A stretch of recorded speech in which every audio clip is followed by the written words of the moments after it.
All right, good morning, everyone. So we get started. Welcome to week number 2 with our very special visiting guest, Jean McCord, talking about Cherokee spirituality. And so welcome back, Jean, and I'll get out of the way and thank you for being here with us. Thank you. OCO. OCO. Yay!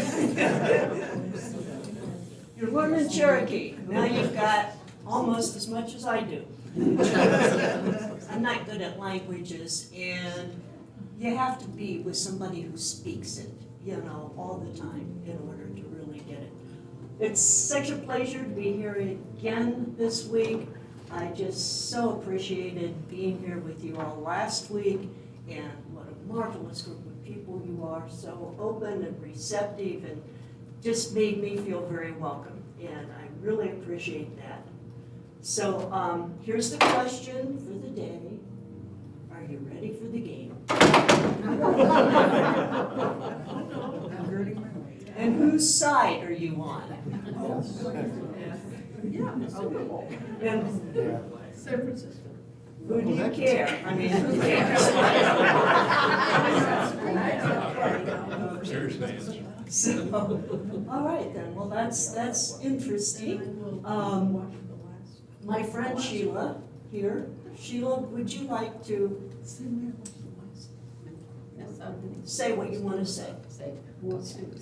I don't know how long ago, but Jean gave me this some time ago. We know each other through the Interfaith Association of Central Ohio, and Jean gave me this, and she's going to discuss it with you today. This is a Native American spirit, right? That's right. Two-spirit. Two-spirit. And so I asked her if she wanted to talk about this, because I don't really understand it too well myself, but it's certainly an interesting character. You can look at it afterwards if you want to. Yeah. I can't remember either when I gave it to you, what the occasion was, if any, but She made it. one of, there you go, thank you, yeah. Since I know that you are very supportive of the gay and lesbian, LGBT, help me with the alphabet here, and I'm not. LGBTQIA. Plus. So we don't leave anyone out. In order to, how should I say this? Indian people, well, many Indian people these days have kind of caught on to the societal dismay over things. But traditionally, Indian people accepted without a problem two-spirit people. That's kind of a new word for it, two-spirit people. These people who do not fit the precise categories of male and female. And I think it's a wonderful thing because in the Native communities, many of the Native communities, there's really a lot of sharing and caring and work being done amongst two-spirit people. It's so much easier to say two-spirit people than it is. I just wanted to share that, and I told Sheila, my daughter's on the spectrum, or has been, for a number of years. She had a partner who was a woman, who looked just like the picture of the person who was doing the concert last night. So I said, oh, that looks like Margaret. So anyway, that's,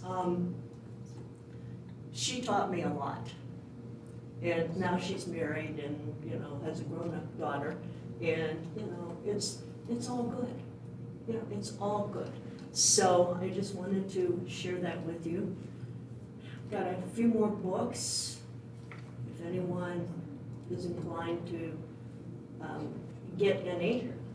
And also I printed off a few copies of a book list this is a very cavalier book list, books about Indians, mostly by Indian people. And it's not in any specific order, except the order that I felt like putting it in terms of the ones that I consult and ones that I like. And at the end, there are a bunch of names and titles, and either I didn't have the book in front of me, I couldn't find it in my library, or no, I don't have it, but good books to be consulted if you're interested in any of the things that I talk about. But this morning, I wanted to talk about creation, our creation stories, because they're so important. Every culture, religion, and tribal grouping, here we go with the glasses, I do apologize, has its own set of creation stories. The stories were intended to address the basic existential questions posed by every young child and pondered by the very old. Why are we here? Who made us? What is our purpose? Creation stories came into being over thousands of years of human development as disparate groups of people began to merge together and to develop a cohesive sense of identity and purpose. They expanded over time as people began to explore on intellectual and spiritual levels their relationship to the world and their relationship to the gods that created them. Every indigenous tribe or group has its own particular set of creation stories, just as all the dominant religions do, all constructed out of the deeply religious consciousness that once there was nothing or nothingness, but now we have been created for this space, and this space was created for us. The creation story becomes the central axis to our orientation to the world. It is the basis of our mythology, the large controlling image that gives philosophical meaning to the facts of ordinary life. Without such images, experience is chaotic. And when I speak of myth, I do not speak of folk tales or falsehoods, fairy tales. Myths are the doctrines which men and women hold operative in our conduct. Our myths have generated and been generated by our imagination and our understanding of symbolism. It's very important that we not consider one another's creation stories mythology. In the native context, our creation stories root us in our own places. We know through our stories that we have been created for this place, for this reason. It doesn't matter if the story is about the woman who fell from the sky, or mud that came up out of the water and grew and turned into land. It doesn't matter if it is a story of men and the five-fingered people, men and women, coming up through a hole in the earth from the third world into the fourth. It is through this creation story that our group receives its power and its instructions. We do not have any one story that is the authority and takes precedence over all others. Our story is important to us. Our creation stories, for all of us, connect us with a sacred way of knowing, people, our place, our animals, our plants, our sacred spaces. They connect us in an unbroken spirit to our ancestors. With our stories, we are linked into a timelessness that does not rely on dates, or chronology, or names. They move us beyond facts and dates into thoughts and emotions and ways of thinking. Our understanding from our creation stories is that we were made for this landscape. And we understand that creation is a continual process, and we are invited to celebrate the natural rhythms of Mother Earth and to participate in this ongoing creation. We understand that there is a relationship between all things. Vine Deloria, who is one of the finest native writers, notes that other living things are not regarded as an insensitive species. Rather, they are people in the same manner as the various tribes of human beings are people. So we understand our special place. We understand that even though we might not like each other, and goodness knows we don't like each other a lot, we trust each other. And we trust each other to perform the ceremonies and live the lives that help in the process of recreating creation. We are all engaged in this process, so that when the Cherokee have a green corn dance, that is one step in our participating in recreation. The Shawnees have a bread dance, which is the same kind of thing. We trust one another to do what they were given to do. The Lakota leader, Black Elk, and sometimes Black Elk doesn't make any sense at all, but he says, "This they tell, and whether it happened or not, I do not know. But if you think about it, you can see that it's true." I gotta tell you a little side story. I was in Knoxville with a bunch of people. The DOD and the Department of Energy had decided that they would like to have these conferences on what to do with nuclear waste. And they invited a bunch of Indians. And so we were invited. And they wanted to give it to us, of course. But so we were sitting at a table at lunchtime, and Indians were doing what Indians do. And this white woman came up to the table and she says, "Oh, I just love you Indians." And it was dead silence. Stone face. And she said, "Now I got this question for you. Don't you all just love Black Elk Speaks?" And everybody at the table looked at me.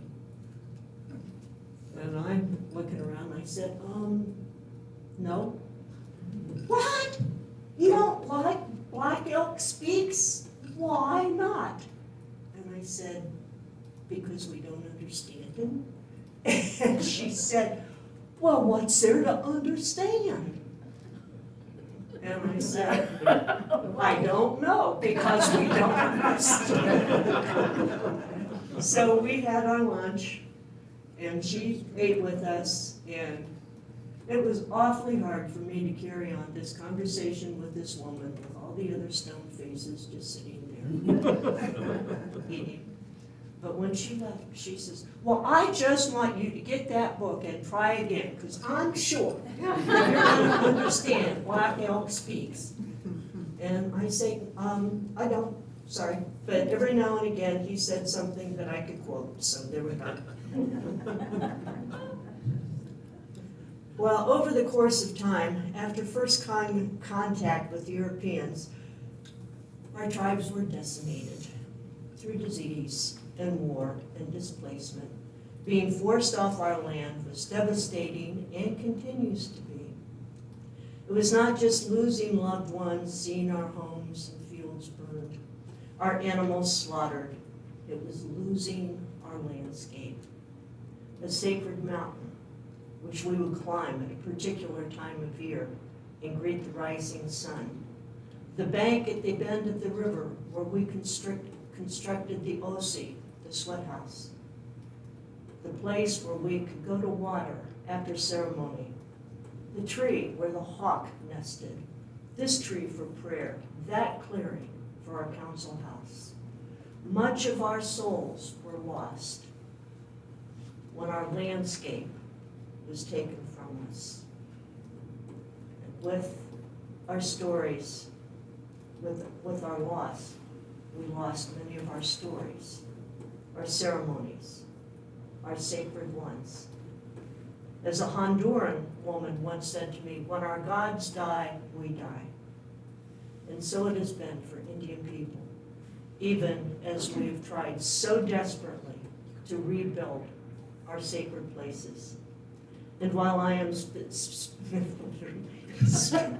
speaking specifically of Indigenous Americans, I know that we are not alone in experiencing a diaspora.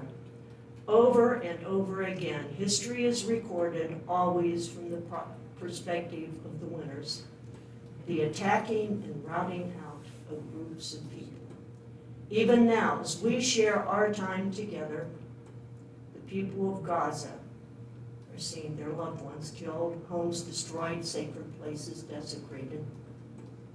Signs, once again, of the destruction caused by a world out of balance, by people putting prejudice over compassion, power over mercy, hatred over humanity, and greed over stewardship.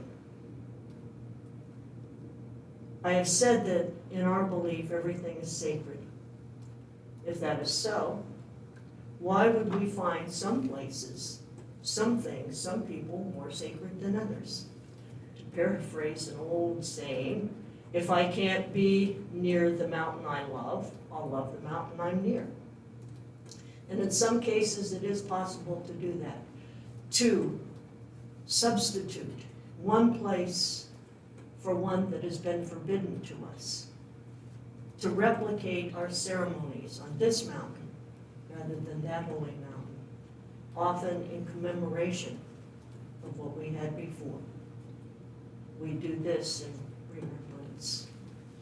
We know that there are some places that are more sacred to us than others. But in spite of that, all is sacred. In 1990, Congress passed, take a deep breath, the Native American Graves Protection and Repatriation Act, NAGPRA. Can you say that in one breath? In the effort to return Native remains to Indian tribes. These remains have been on museum shelves, in storage facilities. 120,000 Indian remains were in the warehouses of the military, just sitting there. But part of the question was how about grave goods and articles of cultural patrimony. So Congress, they had developed, they passed the law, and then they developed a committee that would discuss these things, make decisions. And they sent a letter to Congress sent a letter to the committee, and they said, we would like for you to define what is a sacred object. And the Indian people in the committee laughed. You can't define it because it could be anything. To me, this rock is sacred. You might find it in your driveway and throw it away. It's not sacred. I'll talk about what this is all about in a little bit. But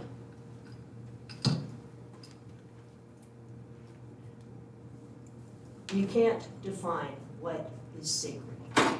A few years ago, I was invited to talk to some men at the Chillicothe Correctional Institute. And I was telling them all about everything is sacred, you know, what a wonderful thing that is. And there's this one guy, big man, deep voice, and he was following what I was saying. And he was sitting there and he said, I got a question. So you say that everything is sacred? You mean everything is sacred? Yes. Is there anything that's not sacred? No. So let me ask you, is marijuana sacred? And there I am in prison with these guys. There's COs coming in and out, you know, I'm thinking, well, I can't just say go for it, guys. You know, this is before they passed any of the legalization laws. And I'm running through my Rolodex there of thoughts because, you know, I didn't want to go against my own teaching. Oh, everything is sacred except marijuana. And of course, there are about 80 men sitting there. What's she gonna say? And I said, everything was created for a purpose. That's it. And they laughed, which is what they, and no COs were there to hear me. So that was good. But that's the kind of bind you can get into sometimes, isn't it? Perhaps we could call this undefinable thing about the sacred, we could call it our sacred familiar. Let me share. When I am returning home after time away, I reach the intersection of routes 32 and 104, and I see the particular arrangement of the hills, the shape of the sky as the backdrop, the appearance of the trees according to season. I sigh a happy sigh. Now we are in God's country. It is 3 miles along 104 to my road. 104 parallels the Scioto River, and the ever-changing seasons are reflected in the water, from a calm and lazy summer day to the flooding torrents of the spring. Sometimes that part of the road is flooded, and we have to backtrack several miles in order to get to our house. I turn onto Loy's Run, which was, of course, named for a moonshiner. Our road is beautiful. Hills and curves, random streams flowing down into the creeks. It is a poor road. Evidences of poverty everywhere. Battered trailers, shacks, a few Amish buildings converted into houses. Trash scattered in some yards. Rumpke is now charging $65 a month for trash pickup. Welfare or what minimum wage does not cover that expense. There is not beauty in poverty, but in the people who are forgotten by the government and despised by our society. My sacred familiar. I stop at the top of the hill at Mount Etna when no one is behind me and look at the view of rolling pastures, trees, cattle, a few horses. Way off on the ridge next to our woods is our little cabin, put there for picnics and summer sleepovers. My sacred familiar. We have an old hard scramble farm with an ancient barn that does not yet list, and a newer barn, which does. My husband built it. We are old ourselves and are giving way to nature, along with the buildings. As I approach my home, my heart leaps up. I am here on my sacred land, although I don't have the courage to put up a sign that says Sacred Indian Land. Let me take it away. Driving in, I check the goats to make sure that Mary has not gotten her horns stuck in the fence, and that Jesus the llama is on guard, the familiar, my sacred familiar. I pull up to our house, our Appalachian mansion, and hear the welcoming committee. 5 dogs barking me inside. I am greeted by the porch cats and the birds singing from the surrounded trees, my sacred familiar. And once inside, I embrace with my heart the context of my life, the dogs, the rooms, the colors, the art, the books. And I go in search of the dearest of all, my husband, my sacred familiar. When my grandson Antero was 7, he was listening attentively to a conversation I was having with his mother. We were talking about the farm. And I said that this is my sacred space, and I do not intend to leave it. And Antero piped up, so you have to go to elder care. He too is my sacred familiar.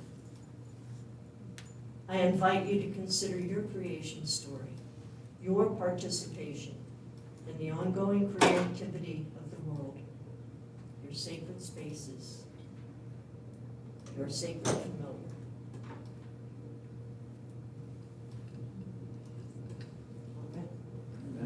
Is that in your book?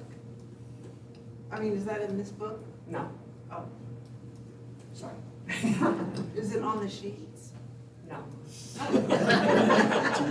I mean, If you want it, I can copy it for you. that's really nice. While you're thinking about that, let me share my sacred familiar. I forgot all about this last week when I was sitting there, so let me come up.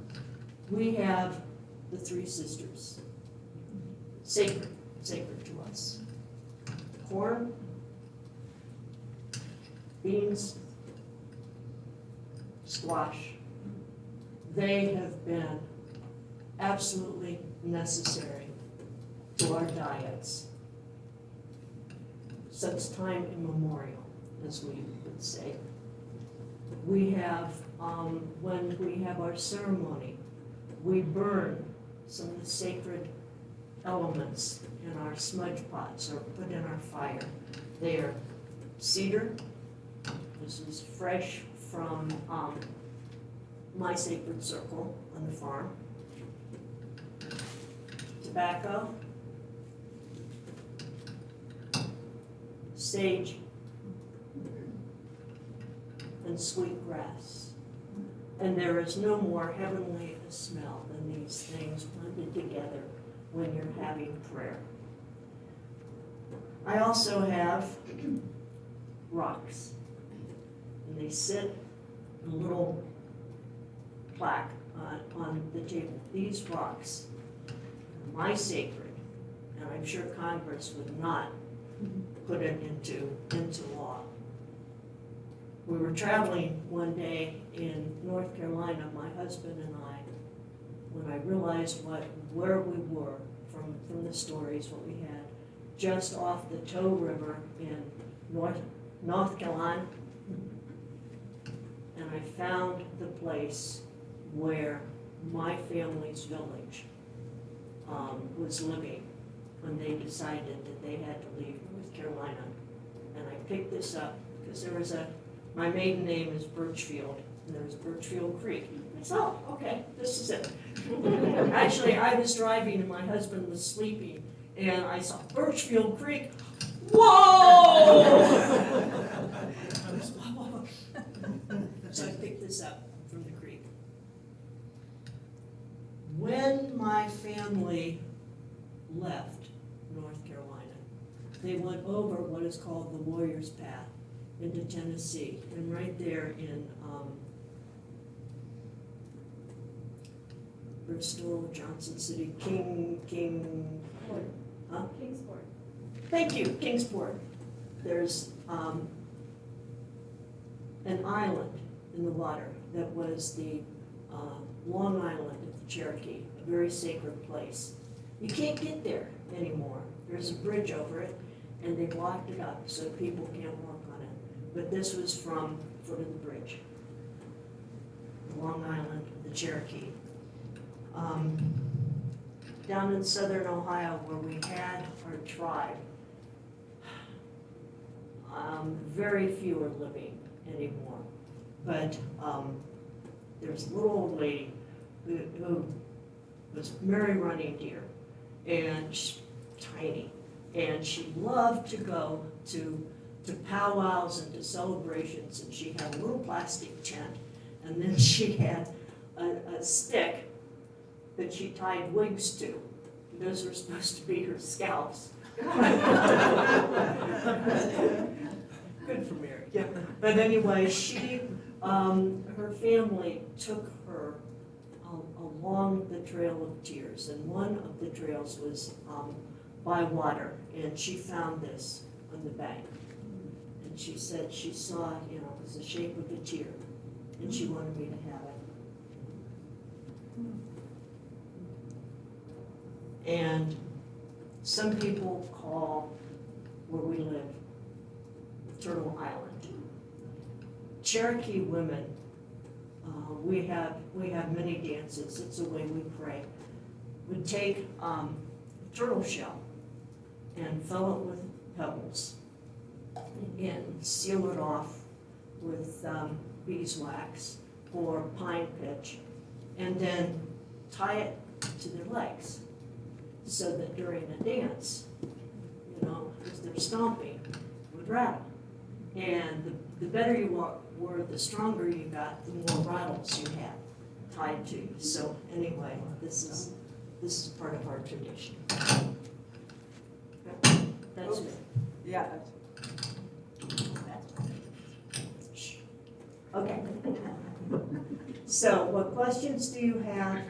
What sacred familiar do you have you'd like to share? Will you tell me about the sacred tobacco? How did that get into the Indian? We have had the tobacco since time immemorial, as they say. And tobacco was only used for ceremonial purposes. And it wasn't until, remember that TV skit with Bob Newhart, doing Sir Walter Raleigh? You say there's this plant, and you do what with it? You wrap it up and then you catch it on fire, and we're gonna make money with that? It wasn't invented for sport, for recreation, and it is used only in very ceremonial situations. You took your revenge from the white folks, though. What can I say? You take it when it comes, What else? If you have a list of books on American Indian spiritual, I would like to get a copy, and maybe we can have some copies made.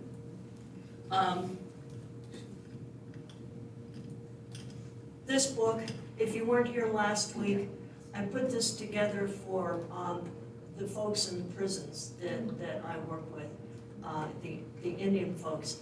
And if you'd like to have a copy, I hate to say it, but have to charge $10.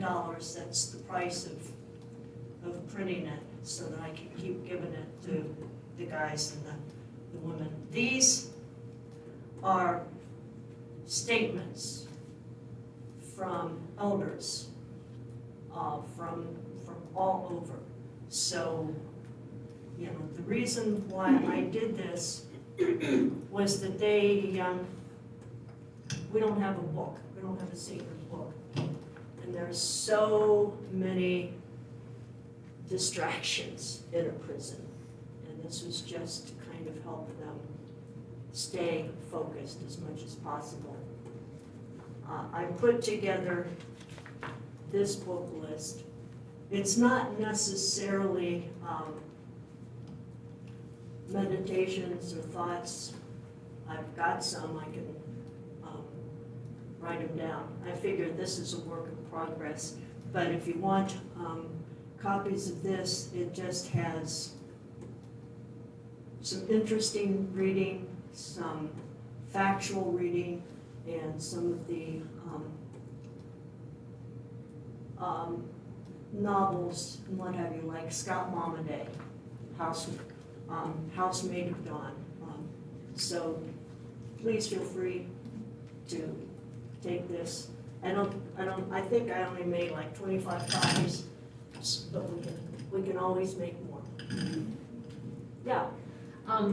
When I was 80 this year, and my family took me back to my hometown in Erie, Pennsylvania, and my husband is buried there, but I haven't been there for like 10, 12 years. And I felt so, the whole space was sacred. My husband is buried 2 miles from the lake. He's very happy because he was a fisherman, but he curses me at winter time because he hated the snow. But that is, so thinking about sacred things, sacred areas, that is sacred to me. But I also want to say, I think for me, there's a global kind of a sacredness. When I was in Scotland, I brought a huge rock back that is granite with 3 or 4 different colors in it. And I keep that. There have been shells. There have been a sea urchin shell that a lady gave me in Scotland when she let me spend the night at her place, because I couldn't find a room in the inn. But, and I carry that. And it's like, it can be global. It isn't just what I grew up with, but when you experience things in the now, here and now, they become special and sacred to you. They become That's right. part of like That's what right. you would given those rocks from other people. Right. They become sacred to you. Exactly. It's a global cut. It's personal, but it's global. And don't you think that children have kind of a sense of this? You go to a swimming hole, a creek, a river, and they're collecting stones, because they're beautiful. And, part of it is, yes, the great desire for acquisition. I want as many stones as I can get. But stones, because they're special. We have, even now, birds' nests, in our house that they were blown down.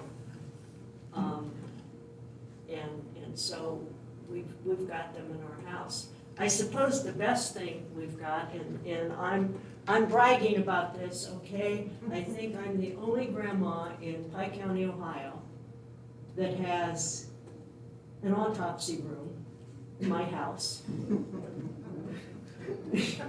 Because one year the grandkids decided that they were going to go out into the woods and find all the bones they could find from animals that had died in the woods, or animals that are animals whose carcasses we took to the woods. And so they gathered up these bones and they brought them in the house, and then they laid them out in a room that was supposed to be my husband's sauna. So we just changed the name to autopsy room. And it happened to be my son's birthday, their uncle, and they put together a necklace for him. They wanted him to wear it to work. He had just gotten a job with the Ross County Prosecutor's Office.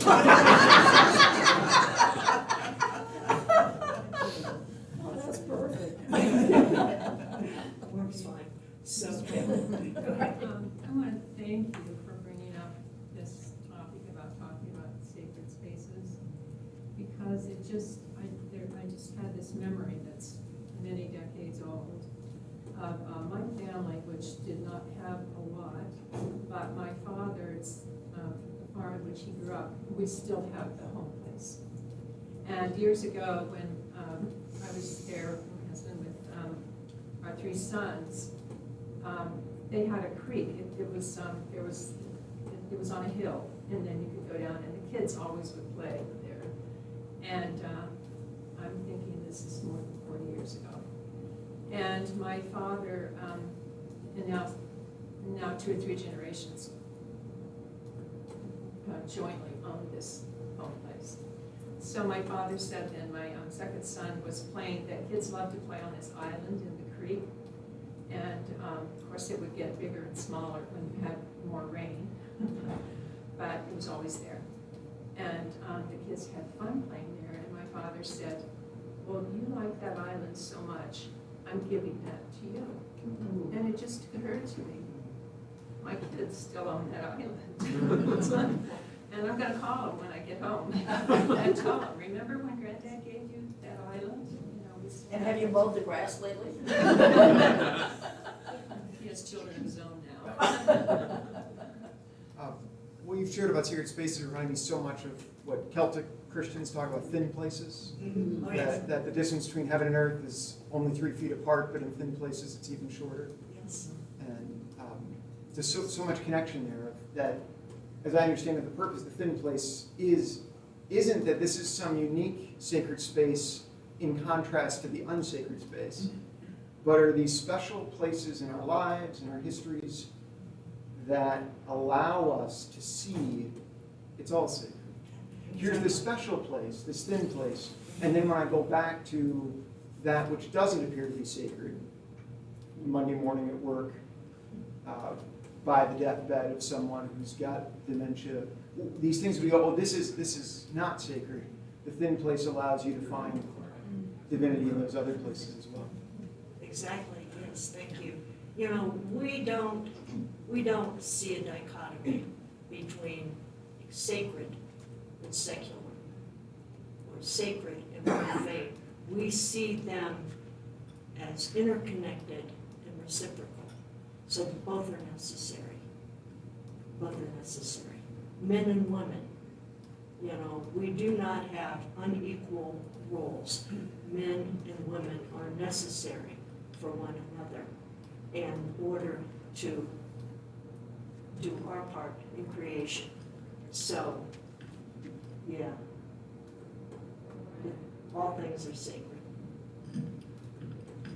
Can I take one more minute to read to you a prayer that is found in Jack Forbes's book, Columbus and Other Cannibals. I wish I had this memorized, but I have too many other thoughts all the time. The universe is our holy book. The earth, our Genesis, the sky, our sacred scroll, the animals, our teachers, the mountains, our prophets, the winds, our equations, the birds, our prayers, the flowers, our miracles, the sun, our source, the moon, our messenger, the waters, our testaments, the world, our study, the great mystery, our grandfather and grandmother, indeed, our beginning and our end, and our mother and grandmother is the earth upon which we graze, upon whose breast it is said we suckle all of our lives, never being weaned. And our father is the male power coming from the grandfather side of the great mystery, nourishing us with the colossal immensity of the sky, of the sun, still also of male rain, without which earth could not feed us, and all would die. And the old ones would say, look outwardly, seriously. Look inward, intently. Look outward, carefully. Look inward, diligently. Look out, respectfully. Look inward, humbly. We don't stop at our eyes. We don't begin at our skin. We don't end at our smell.